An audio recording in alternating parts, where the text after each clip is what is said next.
السلام علیکم ورحمۃ اللہ وبرکاتہ۔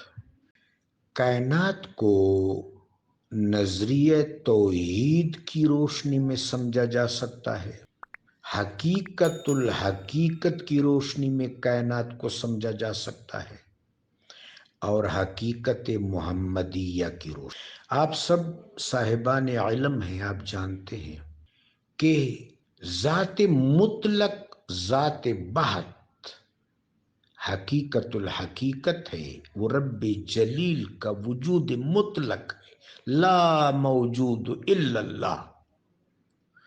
اللہ کی ذات کا جہان جو بے کراں ہے، یہ جو میں الفاظ ادا کر رہا ہوں یہ میرے الفاظ ہیں، الف با تا ہے، حقیقت اس سے ما وراء الوراء الوراء الورا ہے۔ اے اللہ تیری تعریف وہ ہے جو آپ نے خود کی ہے اور آپ کے حبیب نے کی ہے صلی اللہ علیہ وسلم۔ یہاں تو حالت یہ ہے کہ لا یمکن السلام کما کان حقہ، ہم تو سرکار دو عالم پر درود و سلام کے بھی متحمل نہیں ہو سکتے، وہ مرتبہ اتنا بلند ہے۔ ہم تو یہ کہتے اللہم صلی علی محمد وعلی آل محمد، اے اللہ محمد صلی اللہ علیہ وسلم اور آل محمد صلی اللہ علیہ وسلم پر صلاۃ و سلام آپ ہی بیچ سکتے ہیں۔ جب خلق اعظم کی عظمت کا عالم یہ ہے تو خالق کی عظمت کا عالم کیا ہوگا؟ سو ہماری تعریف الفاظ ہے، اور یہ الفاظ بھی توفیقی ہیں، اللہ کی اذن سے اللہ کے حبیب نے سکھائے ہیں۔ تو ہاہوت ہویت وہ ذات کا جہان ہے بے کراں۔ اللہ نے ہاہوت سے لاہوت پر نظر محبت فرمائی، اپنی اسماء اور صفات کی وسعتوں اور صنعتوں کو محبت کی نظر سے دیکھا تو میرے آقا صلی اللہ علیہ وسلم کے عین کو محبوب کیا، مصطفیٰ کیا۔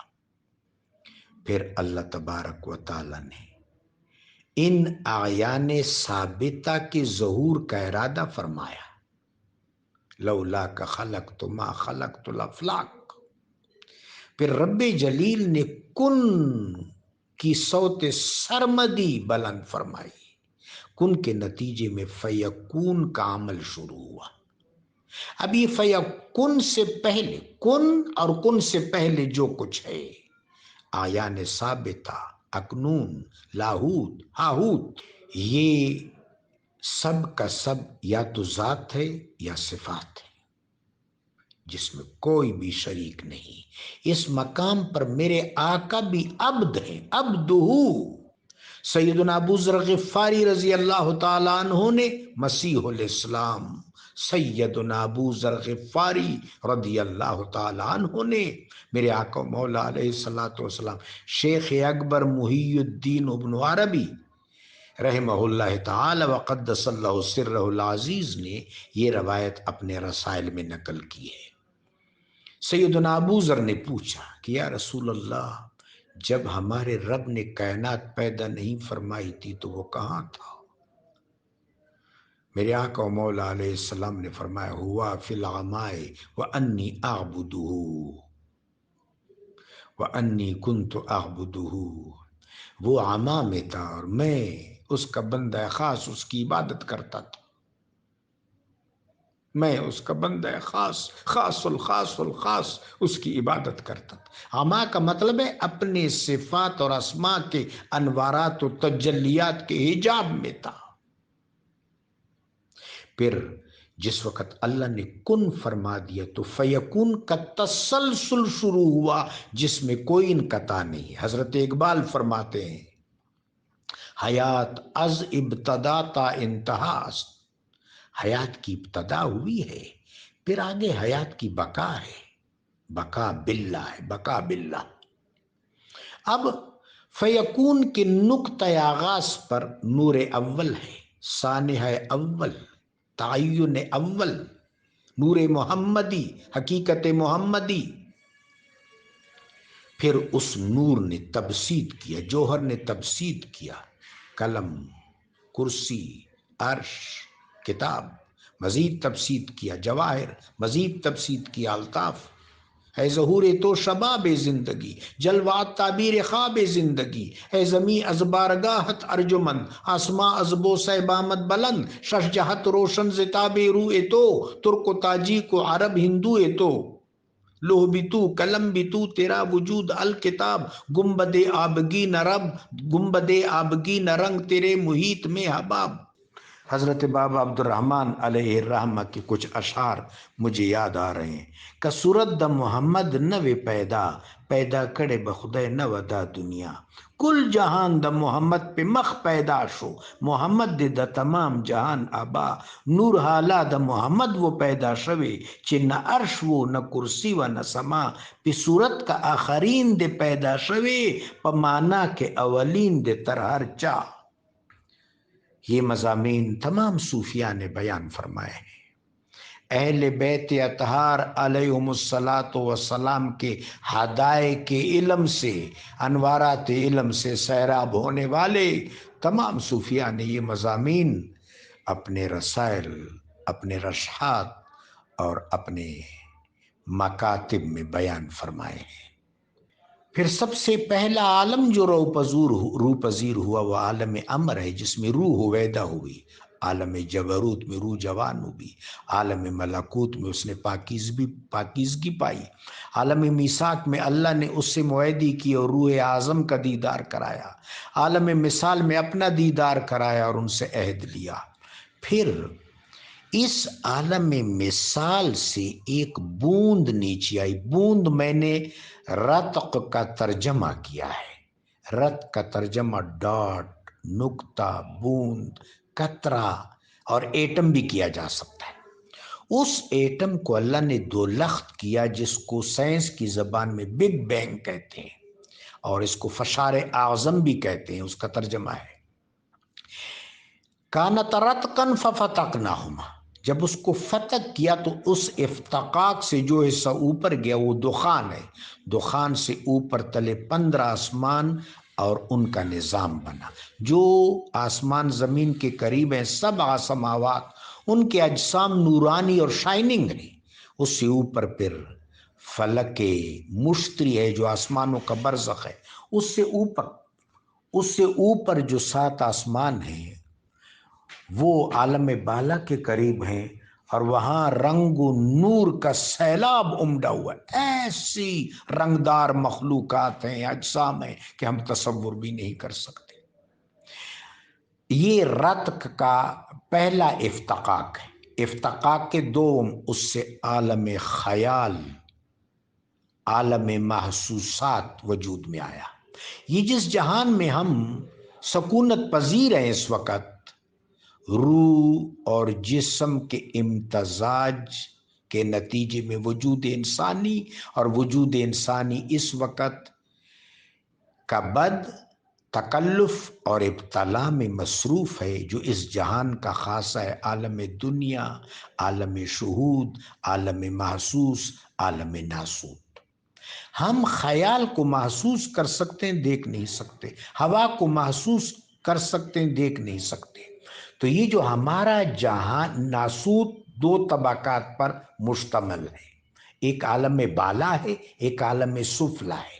رتق کا جو اوپر والا ایسا جو دخان سے ترتیب پایا آسمانوں کا نظام، وہ عالم بالا ہے اصولی طور پر، اور جو رتق کا دوسرا حصہ افتقاق ثانی، اس سے عالم خیال وجود میں آیا، عالم خیال نیچے آیا، اس نے حبوط کیا، اس سے عالم بعد نیچے آیا۔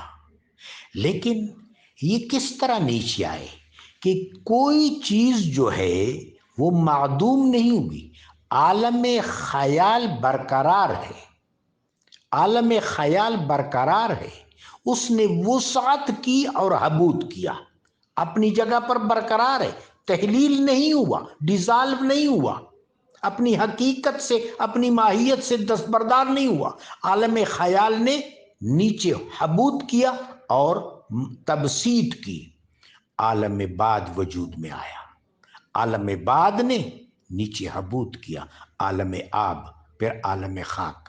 اب آپ کا سوال اسپیسیفک ہے، آپ ظاہر ہے اس کے حوالے سے مجھ سے کہیں زیادہ جانتے ہیں، میں اس پر ایک طالب علمانہ تبصرہ کر رہا ہوں۔ اب روح اور جسم جب آپس میں یکجا ہوئے، وجود انسانی مستشہد ہوا، مترتب ہوا، مترکب ہوا، متدون ہوا، تو اس کے اندر ایک تیسری قوت جو پیدا ہوئی وہ نفس ہے۔ باطنی سلطنت کے ٹوٹل 8 اقالیم ہیں: قلب حقیقی، روح، سر، عقل، نفس، وجدان، خفی، اخفا۔ یہ 8 الطاف ہیں، 8 اقالیم ہیں، یہ سلطنت باطن ہے۔ اس میں نفس کیا ہے؟ نفس جو ہے اس کے 3 وظائف ہیں۔ اس کا اصل وظیفہ اللہ کی معرفت ہے، من عرف نفسہ فقد عرف ربہ۔ اس کا دوسرا وظیفہ یہ کہ بشری تقاضوں کا ادراک کرواتا ہے کہ تجھے کھانے کی ضرورت ہے، تجھے پینے کی ضرورت ہے، مکان کی ضرورت ہے، پوشاک کی ضرورت ہے۔ یہ اس کا وظیفہ۔ اس کا تیسرا وظیفہ یہ ہے کہ ان حوالوں سے نفس لوامہ ہے، اپنے صاحب کو بتاتا ہے کہ ان چیزوں کے حصول کے لیے حدود و قیود سے، یعنی شریعت سے تجاوز نہیں کرنا۔ یہ 3 وظائف ہیں۔ اب جس وقت وسوسہ شیطانی نفس پر حملہ آور ہوتا ہے، اگر نفس اس کو رد کر دے، چونکہ نفس کے پاس رد کرنے کے لیے پورا اہتمام موجود ہے، پورا دفاع موجود ہے، قلب حقیقی ہے، روح ہے، سر ہے، عقل ہے، وجدان ہے، خفی ہے، اخفا ہے، ان کی اتنی فوجیں ہیں کہ ان کا کوئی شمار نہیں ہے۔ تو شیطان کا وسوسہ پسپا کیا جا سکتا ہے، لیکن خدا نخواستہ نفس اگر اس کو قبول کر لے تو پھر یہ تصدیہ کے راستے پر چلا جاتا ہے، اگر رد کر دے تو تزکیہ کے راستے پر چلا جاتا ہے۔ وَالنَّفْسِ وَمَا سَوَّاهَا فَأَلْهَمَهَا فُجُورَهَا وَتَقْوَاهَا قَدْ أَفْلَحَ مَنْ زَكَّاهَا وَقَدْ خَابَ مَنْ دَسَّاهَا۔